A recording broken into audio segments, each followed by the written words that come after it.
আল্লাহকে ভয় করো। ইত্তাকুল্লাহ, ইত্তাকুল্লাহ, ইত্তাকুল্লাহ। ওহে মুসলিম, তোমাকে আল্লাহর সামনে দাঁড়াতে হবে।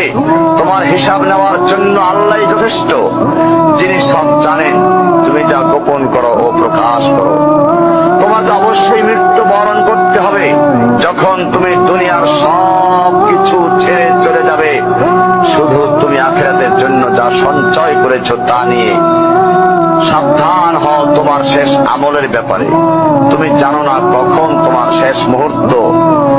তুমি কি প্রস্তুত মৃত্যুর জন্য? তুমি কি প্রস্তুত কবরের সওয়াল জবাবের জন্য? তুমি কি প্রস্তুত ভয়াবহ কিয়ামতের জন্য, হাসরের ময়দানের জন্য, হিসাব নিকাশের জন্য, আল্লাহকে জবাব দেওয়ার জন্য, মিজানের জন্য? তুমি কি প্রস্তুত চুলের চাইতে সূক্ষ্ম, তরবারির চাইতে ধারালো পুলসিরাতকে পাড়ি দেওয়ার জন্য? ভয়ঙ্কর তুমি জাহান্নামের ভয়ঙ্কর আযাব থেকে আত্মরক্ষার জন্য কাজ করছো তো? যার ইন্ধন মানুষ এবং পাথর, যার আগুন ভয়ঙ্কর উত্তাপ সম্পন্ন কালো বর্ণের, যা হৃদয় পর্যন্ত জ্বালিয়ে দেবে, এমন উত্তপ্ত পানি যা নাড়ি ভুঁড়িকে বের করে দিবে। রয়েছে খাবারের হিসাবে জাক্কুম ও গলিত পুঁজ।